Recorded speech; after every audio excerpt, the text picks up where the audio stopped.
Kalau tidak ditambah, nanti ini antrian operasi itu makin panjang, ya kan? Antrian mereka untuk mendapatkan kamar ini hampir setiap hari.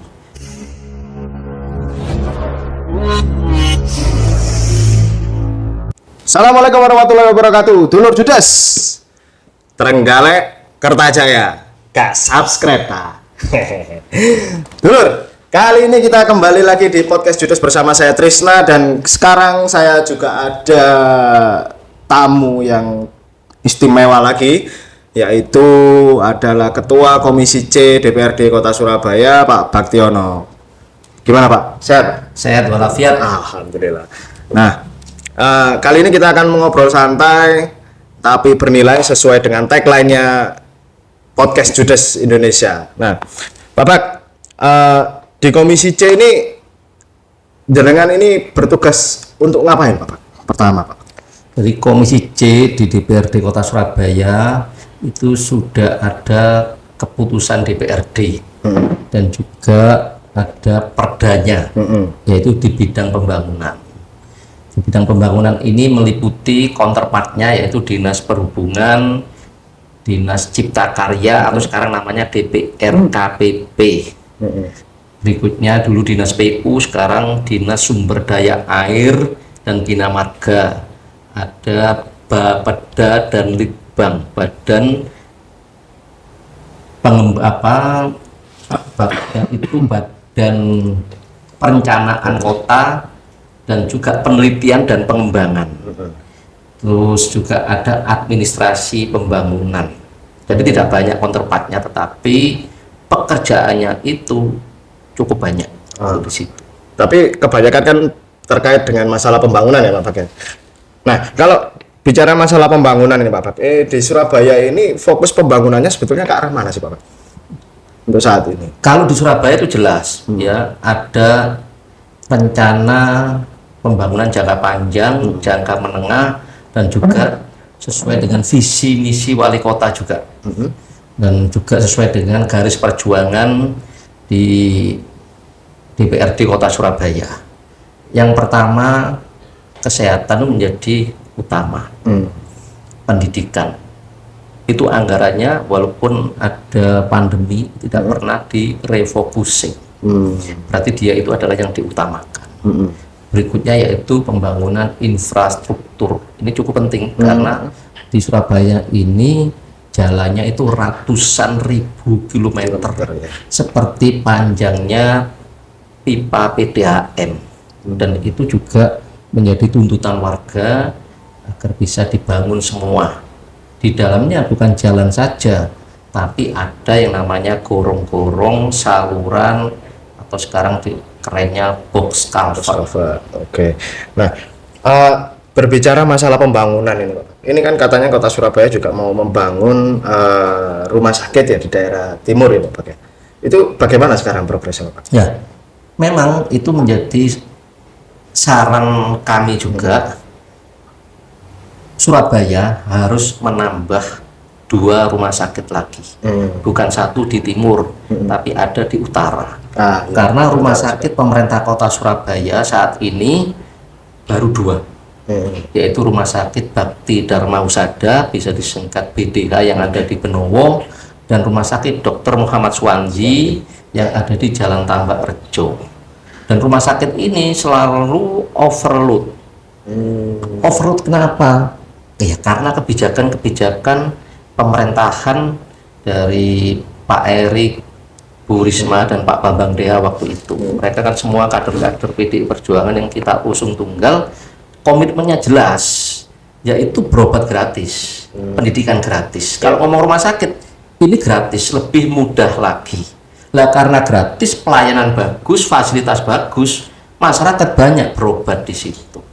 Lah makanya fenomena ini harus kita tangkap, kita harus bangun sesuai dengan rancangan dari partai ini. Termasuk Mas Erik kan mau bangun lagi di wilayah timur.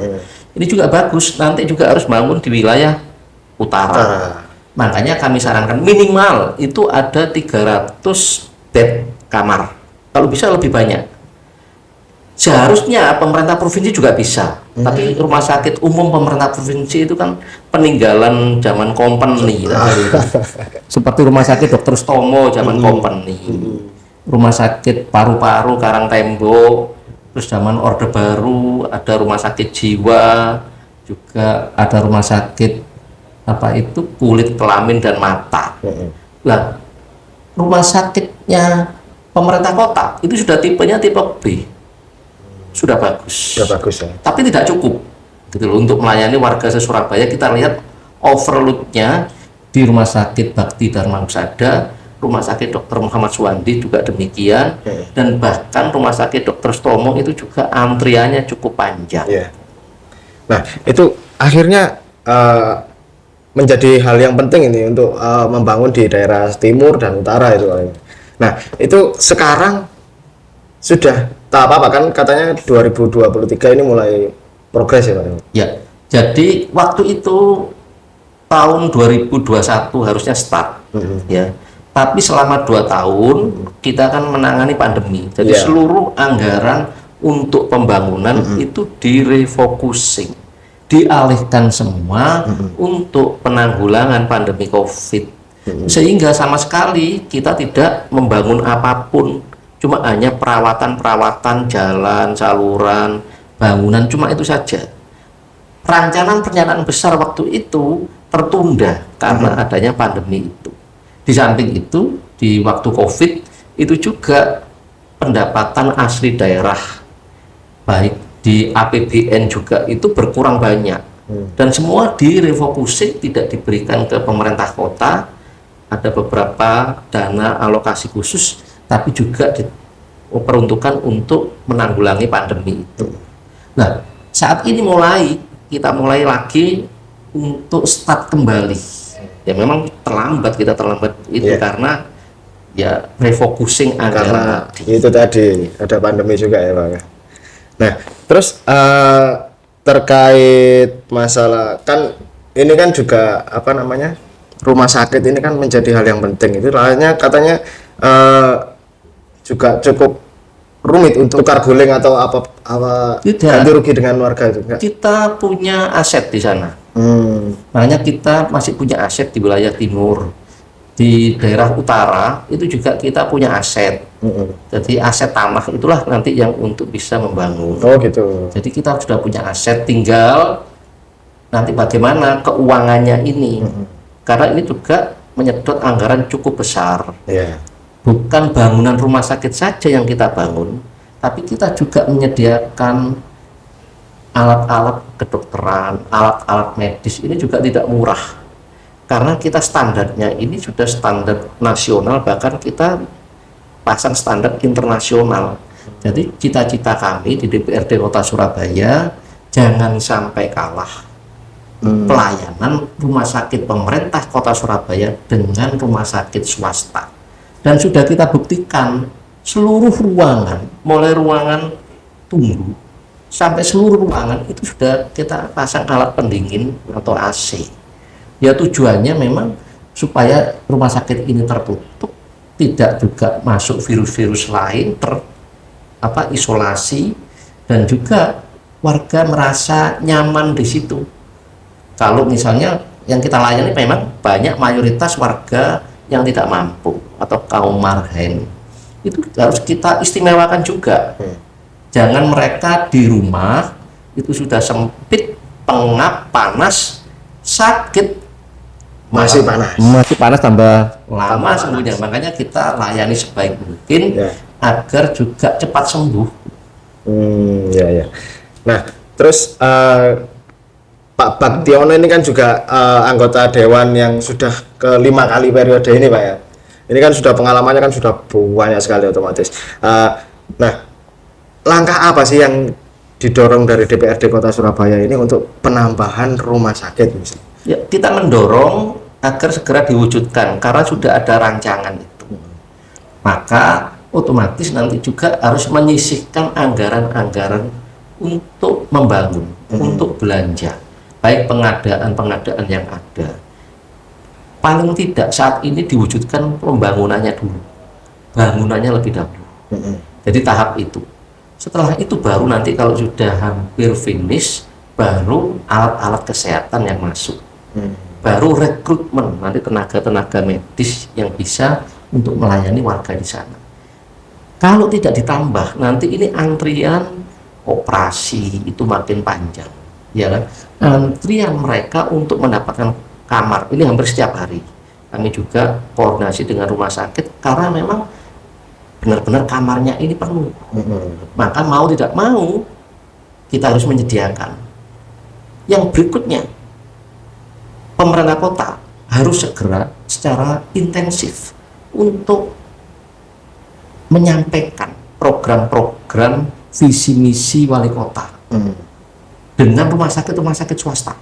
Tanpa bantuan rumah sakit swasta untuk menjalankan program jaminan kesehatan nasional, ini nanti warga semakin kasihan. Mereka itu harapannya ya di rumah sakit pemerintah gitu. Karena mindsetnya masyarakat kalau di rumah sakit pemerintah ini pasti gratis, padahal di rumah sakit swasta juga gitu. Maka ini juga harus disosialisasikan, dikawal, dikoordinasikan agar banyak warga juga bisa menikmati pelayanan di rumah sakit selain rumah sakit pemerintah. Nah, sejauh ini masalah pelayanan di rumah sakit ini menurut pandangannya Pak Baktion ini seperti apa sih? Kalau pelayanan sudah nampak bagus, tapi masih ada juga. Maka kami sampaikan, ini kami ngomong rumah sakit pemerintah lebih dahulu. Harusnya itu tahu, atau dipasang spanduk yang besar di belakang mereka yang melayani, di depan mereka yang melayani, sehingga masyarakat tahu kalau KTP Surabaya, KK Surabaya, warga Surabaya yang tidak punya kartu BPJS atau kartu Indonesia Sehat cukup menunjukkan KTP saja, itu sudah gratis. Dan masyarakat harus mengerti, apalagi melalui podcast ini, ya, podcast Judes. Ini kan luar biasa, bisa tersosialisasi ke masyarakat, gratis untuk masyarakat.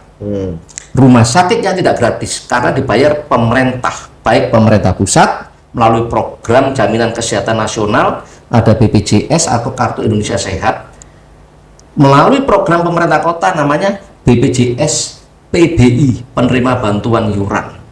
Bahkan melalui wali kota Pak Eri Cahyadi ini lebih maju lagi. Kalau punya BPJS menunggak, itu tidak perlu mereka melunasi, bisa menunjukkan KTP. Karena apa? Ini luar biasa. Orang menunggak itu pasti orang tidak mampu loh, ya kan? Dan bisa dilihat, Bu Risma waktu itu juga demikian, gratis, termasuk orang yang mampu tapi berpenyakit berat, itu melalui peraturan wali kotanya. Artinya penyakit berat tadi yang menyedot anggaran banyak. Bayangkan kalau mereka mampu, ya, terus mereka sakit, penyakitnya berat, contoh cuci darah, itu menyedot anggaran besar. Itu paling tidak kurang lebih ya 4 juta sekali cuci darah. Nah kalau tersedot terus, mereka tidak bekerja, lama-lama ya kan hartanya habis. Oleh karena itu kita cegah untuk menambah kemiskinan baru. Program kesehatan ini kita maksimalkan agar bisa membantu warga masyarakat khususnya kota Surabaya. Nah, ngono lur ya. Jadi kalau warga kota Surabaya ketika mau berobat ya cukup menunjukkan KTP, selesai, pasti dilayani. Begitu Pak Pak ya? Ya. Kalau tidak, lapor di podcast Judes. Pasti nanti disampaikan ke kita, ya kan? Atau ke saya langsung, tidak apa-apa. Memang tiap hari kami melayani itu. Karena apa? Tidak semua petugas rumah sakit pemerintah paham. Ya, perlu pemahaman. Makanya masyarakat harus tahu dan harus menggunakan haknya. Makanya gratis tadi itu rumah sakitnya dibayar, dokternya dibayar pemerintah, perawatnya dibayar pemerintah, operasinya, kamarnya, semuanya masyarakatnya tadi yang gratis. Dengan tujuan apa? Agar bisa mengurangi pengeluaran setiap bulan. Kalau pendidikan SD SMP sudah gratis, berobat sudah gratis, tinggal cari makan, saya kira mampu warga kota Surabaya. Oke. Dan kita ketika berbicara sempat menyinggung masalah SD dan SMP ya Pak. Ini kan masih ada beberapa masalah ya terkait sistem zonasi yang masih ada beberapa kecamatan yang tidak ada sekolahnya itu bagaimana Pak untuk pembangunan? Bukan tingkat kecamatan saja, tingkat kelurahan. Di daerah dapil saya dapil 2 Kapas Madya Baru, Kelurahan Kapas Madya Baru itu penduduk terpadat se-Surabaya.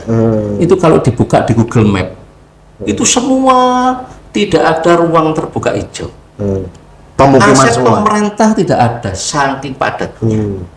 Masyarakat di sana senantiasa menuntut apa? Anaknya pengen juga menikmati sekolah negeri. SD, SMP, SMA, SMK negeri itu tidak ada di sana. Ini menjadi PR bersama. Kalau kita lihat saat ini SMP kita ini kurang lebih mungkin 60, SD-nya 460 juga, ya. SMA ini baru 22, SMK-nya masih 12, kurang banyak. Makanya mau tidak mau ini juga menjadi PR kita bersama, pemerintah kota bersama DPRD Kota Surabaya harus bisa membangun rumah sakit, sekolah negeri yang baru. Terutama juga SMP karena menjadi kebutuhan. Kalau bisa dalam satu kawasan itu ada SD-nya, ada SMP-nya, ada SMA, SMK. Jadi kawasan yang luas itu bisa dibangun. Jadi kalau kita lihat saja sekarang di SMK 5 lahannya kan masih luas di depan-depan itu. Iya. Itu harus dimanfaatkan. Mungkin bisa jadi 2 sekolah atau bagaimana? Bisa gitu. Itu, tapi sayang itu sekarang kewenangannya kan diambil pemerintah provinsi. Oh iya. Nah, pemerintah kota ini yang sering dikelui termasuk kami. Karena kewenangan kita hanya sekarang 9 tahun, walaupun sudah ada perda tentang pendidikan, perda nomor 16 2012 tentang wajib belajar 12 tahun. Ini merupakan kebutuhan dan PR seperti hanya membangun rumah sakit tadi.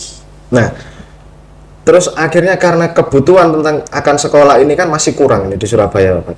Pembangunan sekolah ini jadi prioritas yang seperti apa ini di kota Surabaya saat ini? Ya makanya kalau di contoh ya daerah kami Kapas Madya Baru itu kan sudah tidak ada lahan. Warga kalau mau misalnya memberikan lahannya bukan gratis. Untuk dibeli pemerintah kota minimal 2000 meter persegi itu baru bisa dibangun sekolah. Kalau bersedia di sana. Atau juga ya dengan mendekati warga setempat. Mana daerah yang strategis di tengah-tengah di sana yang bisa juga dimanfaatkan untuk membangun sekolah negeri. Baik SD maupun SMP karena kewenangan pemerintah kota saat ini SD SMP saja. Terus ada yang katanya mau membangun di Kapas Madya ya Pak Bagas, itu bagaimana? Banyak keluhan, wali kota juga sempat turun ke sana, saya juga sampaikan tolong dicarikan mana warga yang mau dibeli. Ini bukan digusur loh ya, dibeli. Masih belum masih belum. Nah, mau tidak mau mereka juga harus ke sekolah swasta bagi yang tidak tertampung di sekolah negeri. Tetapi sekolah swastanya di sana juga harus dibantu. Swastanya harus gratis juga seperti sekolah negeri. Fasilitasnya juga harus dibantu. Kalau di pemerintah kota kita juga membantu untuk sekolah-sekolah swasta, khususnya SD, SMP. Oh gitu. Jadi warga daerah Kapas Madya mungkin masih harus bersabar dulu Pak Bak ya untuk masalah pembangunan sekolah baru di sana ini. Nah, Pak Bak, ada hal yang mengulik saya ini, jenengan ini kan aslinya kan pengusaha kerupuk Pak Bak ya. Iya. Ini bagaimana ceritanya kok bisa jadi anggota dewan ini? Ini cukup bikin saya penasaran ini, gimana ceritanya Pak? Mungkin bisa diceritakan. Ya, saya ini juga dulu cita-cita ingin menjadi dokter. Orang tua saya sudah dokter, saya membantu wong dulu gitu. Ya, jadi pengurus kampung karena sering bantu orang, tidak kesampaian. Akhirnya jadi olahragawan, ya, berhenti, ya, pernah juara-juara dikit-dikit. Jadi musisi juga, gitaris, pernah juara dikit-dikit. Akhirnya usaha juga bisa. Lah waktu itu juga sambil main musik, sambil berusaha, sambil berjuang. Dari tahun 90-an itu seperti itu. Makanya waktu itu yang rumah yang menonjol di Jalan Kenjeran Kota Surabaya itu adalah pabrik saya. Jadi melawan keangkara murkaan zaman Orde Baru karena akan digusur saja. Ya kami kompak warga di sana untuk melawan, dan akhirnya semua bisa tuntas, diberi sesuai dengan mekanisme dan aturan, bukan dapat banyak, tidak, sesuai mekanisme dan aturan itu yang kita tuntut. Dan kami juga akhirnya dipercaya tahun 1999 sebagai anggota DPRD Kota Surabaya. Pertama kali itu tahun 99. Pertama kali dengan pilihan nomor urut waktu itu. Oh iya. Terus akhirnya ini sampai 5 periode ini ketagihan atau gimana ini Pak? Jadi panggilan. Oh panggilan. Jadi saat ini pabrik juga saya serahkan ke adik saya untuk ngurus, karena semakin banyak masyarakat itu juga harus dilayani dan diperjuangkan untuk hak-haknya, menjadi alat kontrol itu tadi. Walaupun kebijakan tadi sudah jelas ya, hanya KTP. Kalau nggak punya KTP KK, BPJS nonaktif tidak masalah. Itu juga kadang masih ada hambatan-hambatan itu. Sistem sudah kami sampaikan, tapi juga dari rumah sakit maupun puskesmas, dinas kesehatan belum melaksanakan. Gampang kok. Contoh, pengawasan oleh warga masyarakat di online ke wali kota, ke DPRD, pasti nanti mereka bagus. Pasang aja CCTV audio visual, sehingga para pelayan rumah sakit tadi itu tidak bisa mereka mengelak lagi. Karena kalau ditanya pasti mengelak. Tapi kalau ditunjukin rekaman ya diam gitu. Makanya melalui alat kontrol yang saat ini cukup luar biasa, bisa di online, diakses di mana-mana, pasti nanti akan melayani dengan baik.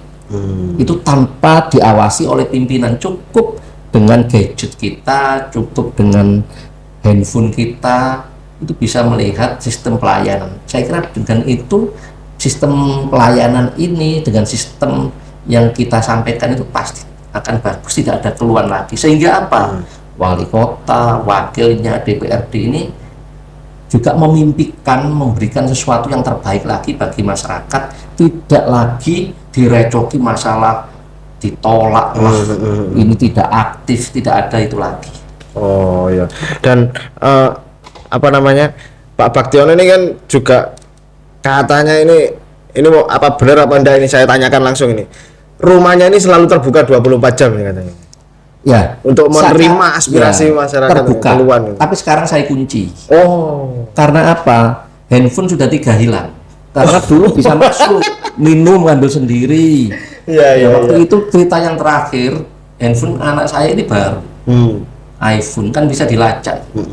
Tapi ya aparatur masih belum bisa. Jadi akhirnya sepeda motor pernah hilang. Akhirnya sekarang saya kunci WA saja. Oh iya, tapi masih ada solusi lain. Iya, harus masuk. Sekarang sudah saya kunci depan-depan. Pagar aja yang terbuka. Tapi tetap lah kalau menghubungi Pak Bak ini lumayan gampang nanti akan dibales. Menyampaikan aspirasi apapun warga Surabaya, mungkin membutuhkan bantuan Pak Baktiono bisa langsung. Gitu Pak Bak ya? Saya selalu terbuka. Tapi masyarakat juga harus sabar, ya kan? Tapi kadang tidak sabar masyarakat, dikira itu seperti dia komunikasi dua arah. Komunikasi saya kan tidak dua arah, itu berarah-arah. Kadang ya harus sabar. Mungkin saya di podcast diundang oleh Judes podcast, atau masih nyetir. Tadi juga ada rekan wartawan Mas Guntur masih OTW nyetir, itu juga harus sabar dulu. Saya pasang Bluetooth, pasang apa, terus mungkin masih mimpin rapat. Betul. Tapi kalau keadaan darurat, ya biasanya di rumah sakit, itu saya minta untuk telepon terus menerus. Kelihatan kalau telepon terus menerus, pasti kalau rapat saya break sebentar.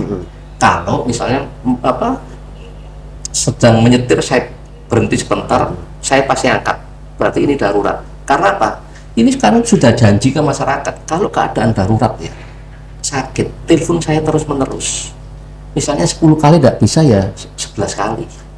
Tapi kalau 1 kali, 2 kali saya biarkan, berarti ini kan tidak darurat. Dan Pak Baktiono ini sering sekali menurut pengamatan saya untuk membantu warga-warga yang kesulitan untuk berobat dan mengalami keadaan darurat Pak. Itu jadi apa sih yang dicari Pak Bak? Suka membantu ini hati ini yang jalan gitu loh. Yang dicari apa? Ya hati yang jalan. Misalnya ijazah ditahan apa. Ya, kalau melihat itu ya kasihan tuh warga itu. Dan itu harus dilayani. Bayangkan kalau ijazah ditahan ya. Mayoritas itu SLTA, SMA, SMK. Kalau mereka sampai menahan ijazah, kalau dulu masuk ke kita, kewenangan pemerintah Kota Surabaya tidak berani loh. Sekarang ini keluhan banyak. Berarti nahan ijazah itu sama dengan menambah kemiskinan baru. Kenapa? Karena persyaratan untuk bekerja itu ijazah. Bekerja, kuliah, SMA, SMK. Bagaimana kalau anak ini tadi pandai, anak orang tidak mampu mau kuliah, dia apakah lulus Pak, mana tandanya? Tidak bisa menunjukkan, kan kasihan. Betul. Saya juga mendorong Gubernur Jawa Timur ini juga punya hati itu gitu loh. Iya betul. Itu gimana Pak Bak? Terus kalau menyikapi gitu kan, ini kan kewenangannya sudah berbeda, ini sudah di bantuan dari media massa. Seperti basecampnya wartawan di DPRD Kota Surabaya ini harus juga menjadi alat fungsi penyampaian aspirasi dan kontrol. Itu paling efektif saya gunakan, termasuk seperti podcast ini. Contoh aja ya, ini kan banyak warga mengeluh, ini jalannya bergelombang, jalannya ini dan itu. Padahal seharusnya jalan-jalan protokol ini kewenangannya pemerintah provinsi. Tapi sekarang dialihkan seluruh jalan di Kota Surabaya menjadi kewenangannya pemerintah kota. Ini tambah berat. Ya sebelumnya itu kewenangan pemerintah kota itu ada pembagian, hanya jalan-jalan kampung. Lah saya sebagai ketua komisi C, keluarnya banyak terhadap pembangunan termasuk ini. Ya terutama jalan-jalan protokol yang besar-besar. Harusnya provinsi, dan kenapa pemerintah provinsi kok diam aja? Makanya saya sampaikan, kita ini menerima pendapatan asli daerah atau PAD. Salah satu sektor pajak bumi bangunan kan untuk membangun kan. Ya. Nah, dari pemerintah Provinsi Jawa Timur, gubernur ini luar biasa, pajak kendaraan bermotor semua full masuk ke sana. PBB itu ada yang menunggak, juga tidak ditilang. Ya, nggak ada sanksi apapun. Malah diberi kemudahan. Nah, kalau pajak kendaraan bermotor ditilang, yang ngawasi dinas perhubungan ada, polisi lalu lintas juga ada. Bisa ditilang, dan pendapatannya 1 ekuivalen dengan 4. Artinya apa? Semisal pajak bumi bangunan itu 1 triliun, pajak kendaraan bermotor itu 4 triliun. Kita lihat saja rumah-rumah yang paling sederhana, rumah warga Kota Surabaya itu PBB-nya rata-rata 80.000 per tahun. Tapi warga tersebut rata-rata punya 2 sepeda motor. Nah, pajaknya bisa kita lihat berapa pajak kendaraan bermotor. Minimal kan ya sekelas yang bukan yang besar, ya kan 125 cc, 100 cc itu 200.000. 200 ribuan. Nah kalau 2, 400.000. Ya. Ini 80.000 dibanding 400.000. Kan lebih banyak pendapatan kendaraan bermotor. Tapi apa yang dilakukan oleh pemerintah Provinsi Jawa Timur terhadap Kota Surabaya yang pajaknya kendaraan bermotor masuk semua full ke sana? Harusnya ya gotong royong. Masa yang membangun jalan Gubernur Suryo di depan Gerahadi, termasuk box covernya yang membersihkan tiap saat, membangun jalannya, itu ya pemerintah kota yang mau lihat. Oh, itu yang bangun pemerintah kota? Pemerintah kota semua, crossing, box cover pemerintah kota. Makanya sekarang ini kita ketambahan beban pemerintah kota. Beban apa? Beban kelas jalan tadi yang jalan protokol sekarang dimasukkan semua ke kewenangan pemerintah kota. Yang sebelumnya saya sampaikan tadi, kewenangannya hanya jalan-jalan kampung. Nah, itu apakah akhirnya pemerintah kota juga merasa keberatan itu, Bapak? Tidak. Ya kita berusaha dengan berbagai cara karena sudah menjadi ketentuan. Tetapi seharusnya pemerintah provinsi nanti juga yang menyediakan anggaran untuk itu. Paling tidak ya 60% lah kasihkan ke pajak kendaraan bermotor ke pemerintah kota untuk bisa membangun lebih banyak. Karena apa? Ibu kota pemerintah provinsi Jawa Timur ya di kota Surabaya. Ya, betul. Oke. Menarik sekali dulur. Obrolan kita dengan Pak Baktion ini selalu cukup bombastis ini, terutama mengkritisi masalah-masalah yang berkaitan dengan pembangunan ini. Waduh, luar biasa Pak Baktion ini. Vokal sekali orang. Oke dulur, mungkin untuk sementara kita akhiri dulu podcast kita pada episode kali ini. Wes kayak biasanya ya, ojo lali subscribe. Oke? Assalamualaikum.